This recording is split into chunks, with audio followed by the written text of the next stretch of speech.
साथियों सलाम, नमस्ते, सत श्री अकाल और जय भीम जोहार। साथियों, आज चर्चा इलेक्टोरल बॉन्ड की। क्या यह देश का सबसे बड़ा घोटाला साबित होने जा रहा है? और उस सरकार का घोटाला जो चाल चरित्र में सबसे अलग यानी कि पार्टी विद डिफरेंस होने का दावा बरसों से करती आ रही है, और जिसके नेता यह कहते रहे हैं ना खाऊंगा और ना खाने दूंगा, वो पार्टी कटघरे में है। सवालिया निशान चारों तरफ से तरकश की तरह उसे घेर रहे हैं। इस पर बात की जाएगी। साथियों, कहते हैं घोटाले, बहुत घोटाले हुए इस देश में, लेकिन एक व्यंग्य की पंक्तियां हैं या शेर कह लीजिए, तंजिया, कि घोटाले पे घोटाला, बेटा बाप से भी आला। यहां किसी बाप और बेटे की बात नहीं की जा रही, इसे व्यंजना में लीजिए आप। वो ये है दोस्तों कि कभी आपको याद होगा हर्षद मेहता का घोटाला। कहा जाता है कि उन्होंने किसी प्राइम मिनिस्टर को 1 लाख रुपए रिश्वत दिए थे। तब इतना शोर, इतना हंगामा मचा था कि मत पूछिए। नए व्यूवर्स जो है वो तो जानते भी नहीं होंगे कि हर्षद मेहता घोटाला क्या था। महज 1 लाख रुपए की बात थी और तरह तरह की चर्चाएं होने लगी कि किस ब्रीफकेस में दिया गया था, कैसे दिया गया था पैसा। और आज हजारों करोड़ घोटाले हो जाते हैं, जू तक नहीं रेंगती। जनता को पता नहीं क्या हो गया, किस अफीम के नशे में जनता है, मस्त है। गैस सिलेंडर बढ़ जाए उसे कोई चिंता नहीं है। बेरोजगारी कहां से कहां तक पहुंच गई। लोग आत्महत्या करने को मजबूर हैं, किसान आत्महत्या कर रहे हैं, युवा आत्महत्या कर रहे हैं। लेकिन जनता को एक नशा है जिसे मार्क्स ने अफीम कहा था, उस अफीम के नशे में जनता है। लेकिन यह घोटाला दोस्तों 12,000 करोड़ का घोटाला इलेक्टोरल बॉन्ड का है। ये शुरुआत में जब इलेक्टोरल बॉन्ड की शुरुआत सरकार ने की थी, तभी विवाद शुरू हो गए थे। गया सुप्रीम कोर्ट मामला, तो साफ साफ सुप्रीम कोर्ट ने फटकार लगाई कि यह असंवैधानिक है, यानी कानूनन जुर्म है। यह सरकार संविधान के विरोध में जाकर यह काम कर रही है, यह कानूनन जुर्म है। ये फिर दोष किसके सर पर मढ़ा जाएगा? ये जो आप काम कर रहे हैं ये असंवैधानिक है, संविधान के विरुद्ध है। लेकिन दोस्तों, आज संविधान की तो जगह जगह पर धज्जियां उड़ाई जा रही हैं और संविधान के नाम पर ही धज्जियां उड़ाई जा रही, लेकिन कोई कुछ बोलने वाला नहीं है। कहा जाता है कि जनता के बीच ये बातें पहुंच नहीं पाती। आखिर जनता के बीच ये बातें पहुंचेंगी कैसे? ये जिम्मेदारी तो मीडिया की है।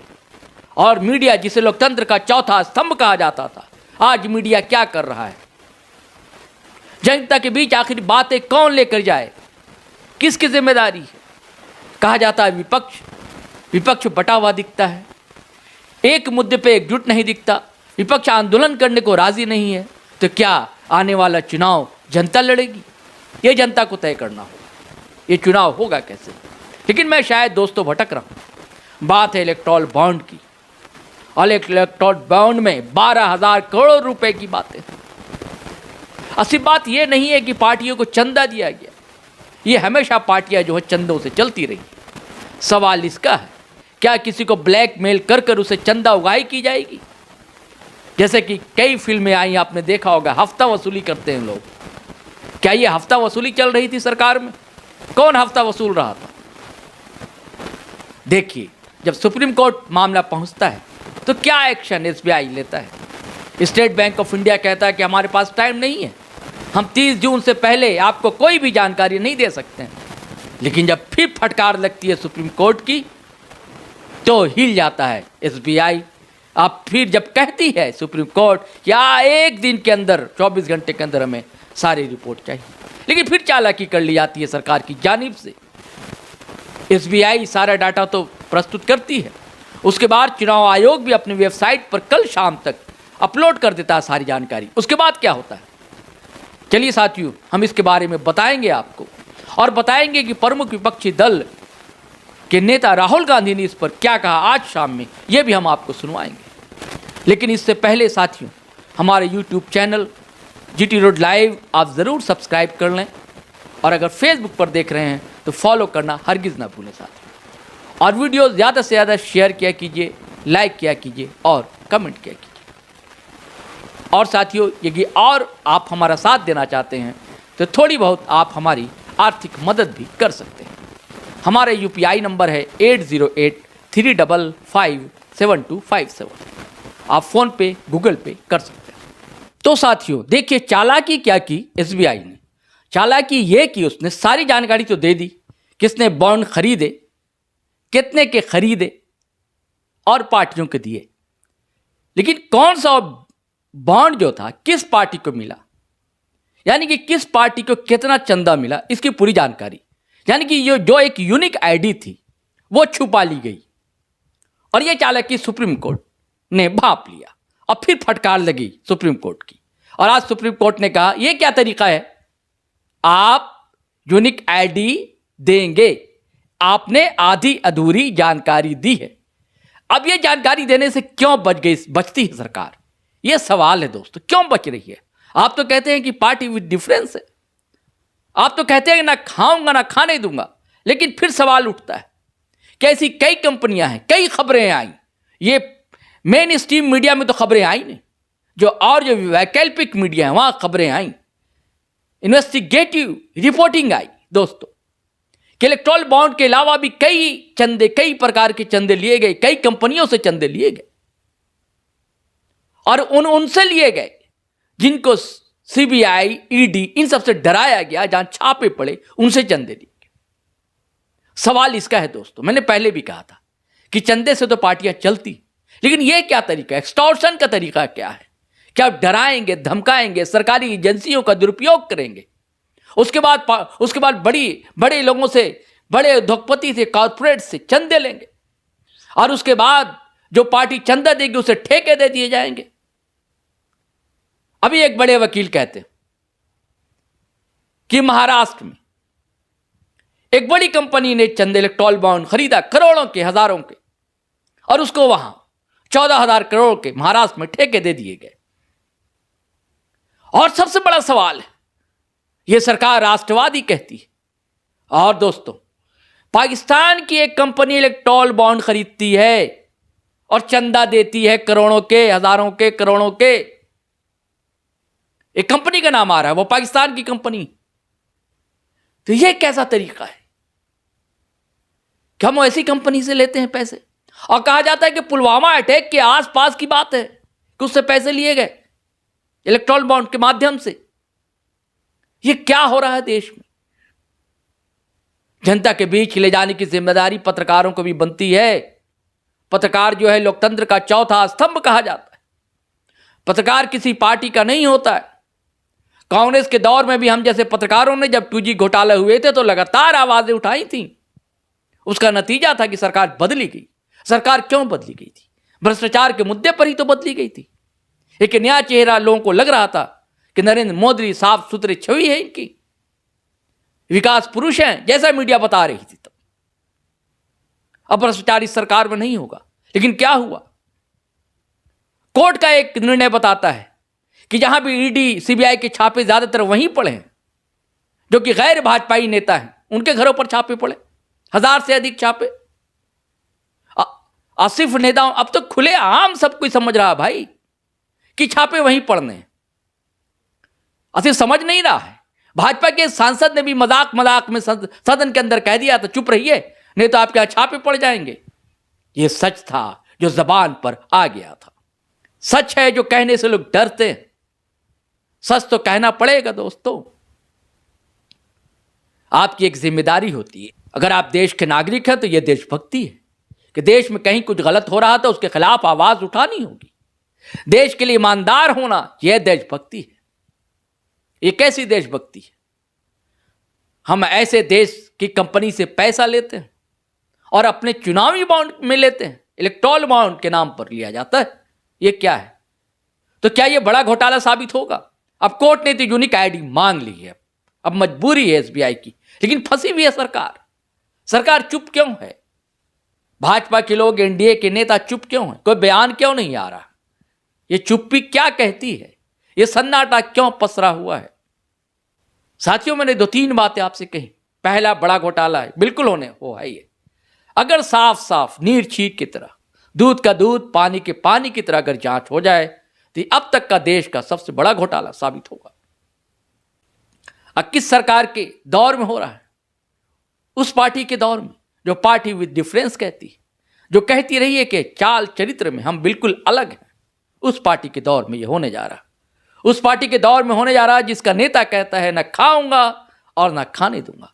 उसी दौर में हफ्ता वसूली के स्टाइल में बड़े बड़े कारपोरेट घराने से चंदे लिए जाते हैं। उन नेताओं को डराया जाता है, अपने जानिब करने की कोशिश की जाती है। यह मुहावरा है कि भाजपा एक ऐसी वॉशिंग मशीन है जो वहां जाकर साफ सुथरा हो जाता है। चलिए साथियों, अब सुनते हैं आखिर प्रमुख विपक्षी दल, उसके नेता राहुल गांधी, जो अकेले सारे जन मुद्दे को उठा रहे हैं, बड़ी बड़ी घोषणाएं कर रहे हैं, युवाओं के लिए, महिलाओं के लिए, आदिवासियों के लिए। ये जनता के बीच जाए कैसे, उनका प्रयास जारी है। संगठन की कमजोरी है, वो नहीं ले जा पाती। खैर, चलिए सुनते हैं राहुल गांधी ने इलेक्टोरल बॉन्ड के मुद्दे पर क्या कहा। वो खुद कहते हैं कि ये सबसे बड़ा घोटाला है। ये प्रधानमंत्री का कॉन्सेप्ट है और दुनिया में सबसे बड़ा भ्रष्टाचार का, करप्शन का उदाहरण है। अंग्रेजी में बोलूं या some years back Prime Minister came up with a concept which he claimed was designed to clean Indian political finance. And at the heart of the concept was the idea of the electoral bond. The ability for corporates to give electoral bonds anonymously. Now it turns out that this is a way of extorting money from India's largest corporates. It is a way of stealing money from the biggest contracts in the country. It is a way of intimidating corporates and making them, forcing them to give money to the BJP. So it is the world's biggest corruption scam. It is the world's biggest extortion racket, and it is run by the Prime Minister of India. I don't really expect the Indian media to pick up this in a large way, because I know, from past experience, the type of things you focus on. But this is huge theft taking place right in front of everybody's eyes, and it has been orchestrated by the Indian Prime Minister. Now, if you have any questions, please. Yes, Archana. Welcome to you.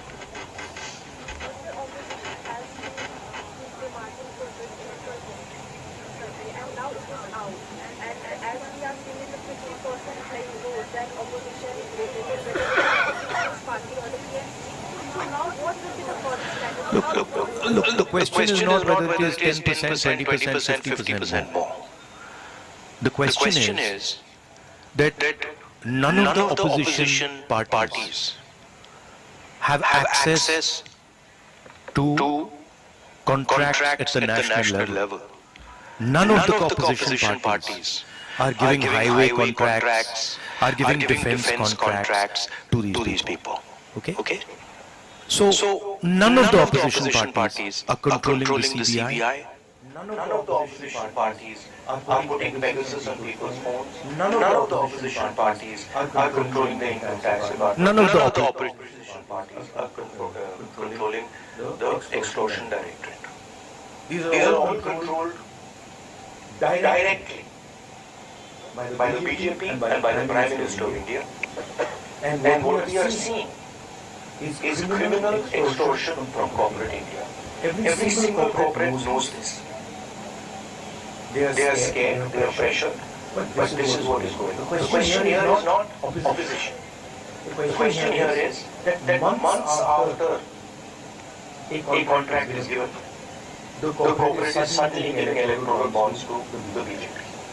The question here is, immediately after CBI is filing a case, CBI is filing a case, the corporate is giving money to the BJP.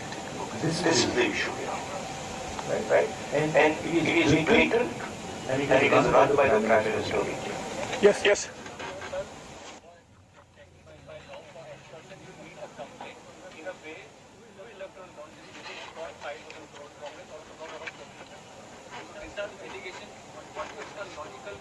These are not allegations, these are facts. If you look at these companies, you can see that certain of these companies have never donated money to the BJP, have got an ED case on them, a CBI case on them, and then immediately they are giving money to the BJP. You can see that there are a large number of shell companies here, right, which are connected to other companies, which are giving money to the BJP. It's upfront. Right? So don't try and create this idea of technicality. Okay. You please be an impartial journalist and you see what is in front of you. And don't try and muddy the waters. Right? There's no question here of what happens next. What happens next is the criminal act that has been imposed on the people of India. That's what happens next. An investigation of this act hopefully takes place. Right? The Supreme Court acts on this. And as important, maybe it's about time some of you start writing about it. Yeah. Haji. जो top 5 donors हैं उसमें से 3 donor वो हैं जिनके यहाँ पर IT या सीबीआई आती है उसके बाद वो डोनेट करते हैं। अब कल चुनाव आयोग की ओर से डेट भी डिक्लेयर किया जाएगा चुनावों का, तो ये कितना अहम मुद्दा रहने वाला है 2024 चुनावों के लिए? नहीं, ये देखिए ये बहुत अहम मुद्दा तो है, मगर इस स्केल का भ्रष्टाचार, इस लेवल का भ्रष्टाचार कि आप देश के पूरे इंफ्रास्ट्रक्चर को करप्शन करने में लगा दो, सीबीआई को, ईडी को, इनकम टैक्स डिपार्टमेंट को, इन्वेस्टिगेशन सारी का रोल आप करप्शन बना दो। और आइडिया किसका है? आइडिया प्रधानमंत्री का है। प्रधानमंत्री ने स्वयं कहा कि इलेक्टोरल बॉन्ड्स से पॉलिटिकल फाइनेंस साफ होगा। तो मतलब ये इससे बड़ा भ्रष्टाचार तो हो ही नहीं सकता। और ये गडकरी जी ने कराया, ये नरेंद्र मोदी जी ने कराया है, सीधी सी बात है। अभिनव, एक मिनट अभिनव।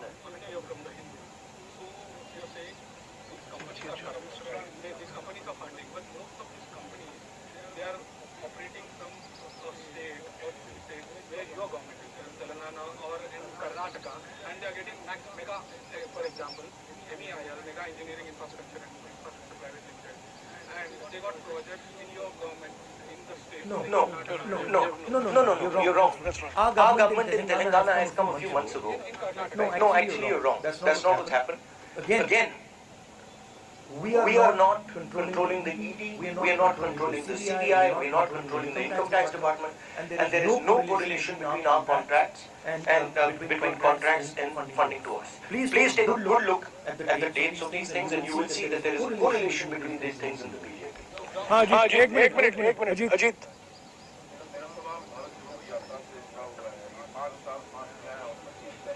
भैया हमारा फोकस आज ये भ्रष्टाचार पे है, कल नहीं। अच्छा, यात्रा कल खत्म होगा, ये तो चुनाव 2024 का है, ये आपके लिए डू एंड डाई का चुनाव क्या होगा? और अगर कांग्रेस हारती है तो पहली बार होगा कि 15 साल के लिए कांग्रेस सत्ता से बाहर होगा। अगर देखिए आप इसको डिस्ट्रैक्ट करने की कोशिश मत कीजिए, ठीक है? ये यात्रा के बारे में नहीं है, ये भ्रष्टाचार के बारे में है। आप लोग लगे रहते हो डिस्ट्रैक्ट करना है।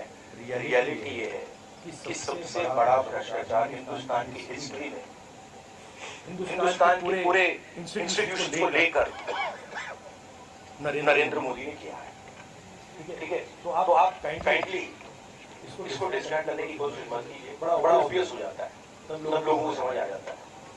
एक पॉलिटिकल सवाल पूछूं। हाँ, इस तरह से महाराष्ट्र की जो पार्टियां हैं, शिवसेना है, राष्ट्रवादी है, और भी अलग-अलग प्रदेश में पार्टी को में टुकड़ा किया जो महाविकास आघाड़ी के साथ में है, उसका इफेक्ट कितना पड़ेगा? और नहीं वो दो टुकड़े में वो जो किया उसका पैसा कहाँ से आया? नहीं से तो आया। जो ये हिंदुस्तान में state government after state government गिरा रहे हैं, पैसा कहाँ से आ रहा है? इधर से तो आ रहा है और ये अभी तो छोटा सा भाग दिखा है। तो इन्होंने पूरे सिस्टम को एक्सटॉर्शन का सिस्टम बना दिया है। पॉलिटिकल पूरे स्ट्रक्चर को इन्होंने कैप्चर कर दिया है। सीबीआई इन्वेस्टिगेशन नहीं करती है, ईडी इन्वेस्टिगेशन नहीं करती है, एक्सटॉर्शन करती है। किसके लिए? बीजेपी के लिए।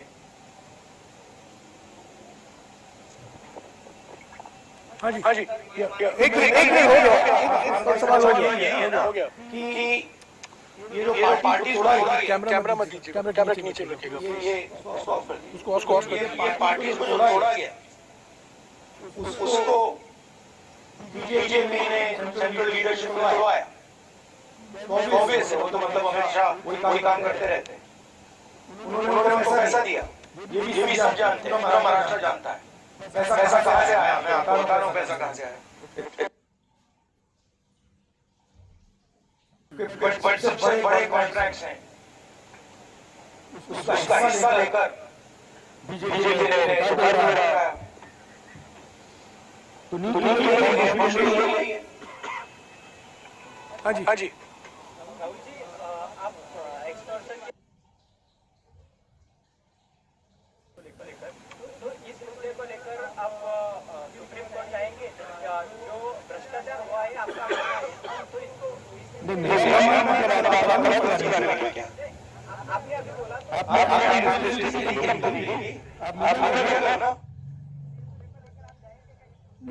जाएंगे क्या हम रेस करेंगे? अगर आपका भी काम बनता है ना, कहाँ कर रहे हो आप? तो ऐसे बोल रहे कैसे हुआ ही नहीं। तो मेरा कहना है, हाँ सुप्रीम कोर्ट का रोल है, आपका रोल है। ये पूरा का पूरा जो हिंदुस्तान का इंस्टीट्यूशनल फ्रेमवर्क है, इसको बीजेपी ने कैप्चर कर रखा है और पूरे सारे के सारे इंस्टीट्यूशंस इसी काम में लगे हुए हैं।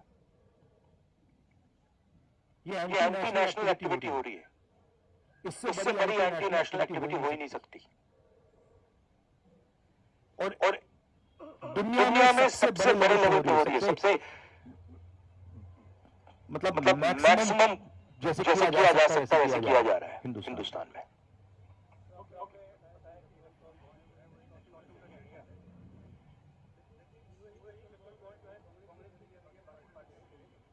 आप फिर से सवाल पूछ रहे हैं। मैं आपको बता रहा हूँ कि कांग्रेस पार्टी हिंदुस्तान की सरकार नहीं चलाती है। हाँ। उस पर डिस्कशन हो सकता है, इंडिया गठबंधन में डिस्कशन हो सकता है, मगर पॉइंट ये है कि CBI, ED, income tax department का प्रयोग किया जा रहा है, कंपनीज को एक्सटॉर्ट किया जा रहा है, बड़े कॉन्ट्रैक्ट्स का शेयर लिया जा रहा है, कॉन्ट्रैक्ट देने से पहले इलेक्टोरल बॉन्ड दिए जा रहे हैं और फिर एकदम बाद कॉन्ट्रैक्ट दिया जा रहा है। शेल कंपनीज उसमें भरी हुई है और ये पूरा का पूरा जो ढांचा है प्रधानमंत्री ने क्रिएट किया है। इनका ब्रेन चाइल्ड, उन्होंने कहा है कि भाई इलेक्टोरल बॉन्ड्स हिंदुस्तान की राजनीति को साफ कर देगा। No, we are doing one question. Thank you.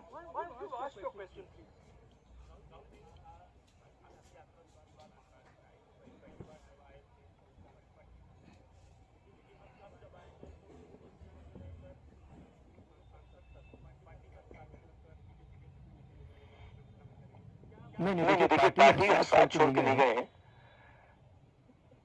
पैसा देकर सीबीआई को यूज कर ईडी को यूज कर उन पर दबाव डाल के इन पार्टी को तोड़ा गया है। कांग्रेस को नहीं तोड़ा गया है, कांग्रेस का कोई नहीं हुआ है, कांग्रेस एक बिल्कुल साफ खड़ी हुई है वहाँ पे। ठीक है, वो मिलिंद वो ठीक है, वो कोई बड़ी बात नहीं है। तो हमारी पार्टी इंटैक्ट है। जरूर अशोक चौहान गए, मिलिंद हमारी पार्टी इंटैक्ट है। शिवसेना को एनसीपी को पैसे से तोड़ा गया है। कैसे तोड़ा गया है आज मैं आपको बता रहा हूँ। और चुनाव में यहाँ पे कांग्रेस पार्टी और हमारा जो गठबंधन है रिकॉर्ड मत से जीतने वाला है। सीबीआई ईडी जैसी चीज नहीं है, वो बीजेपी का औजार है, वो बीजेपी के कंट्रोल में है। हिंदुस्तान में जो हमारे इंस्टीट्यूशन हुआ करते थे वो आज इंस्टीट्यूशन हिंदुस्तान के नहीं है, चाहे वो इलेक्शन कमीशन हो, चाहे वो सीबीआई हो, ईडी हो, ये अब बीजेपी और आरएसएस के हथियार हैं। ये हिंदुस्तान के इंस्टीट्यूशन नहीं रहे, इसीलिए ये जो हो रहा है ये हो पा रहा है। अगर ये इंस्टीट्यूशन अपना काम करते, अगर सीबीआई अपना काम करती, ईडी अपना काम करती, तो ये नहीं होता। तो उनको ये भी सोचना चाहिए, ये जो सब कर रहे हैं, कि किसी ना किसी दिन बीजेपी की सरकार बदलेगी और फिर कार्रवाई होगी, और ऐसी कार्रवाई होगी कि मैं गारंटी कर रहा हूं कि इससे कभी नहीं होगा। तो उनको भी सोचना चाहिए। Thank you. और आप अगर फेसबुक पर देख रहे हैं तो फॉलो कर लें हमारा पेज, और अगर आप यूट्यूब चैनल देख रहे हैं हमारा, सब्सक्राइब कर लें और बेल आइकन दबाना हरगिज़ ना भूलें। धन्यवाद, शुक्रिया।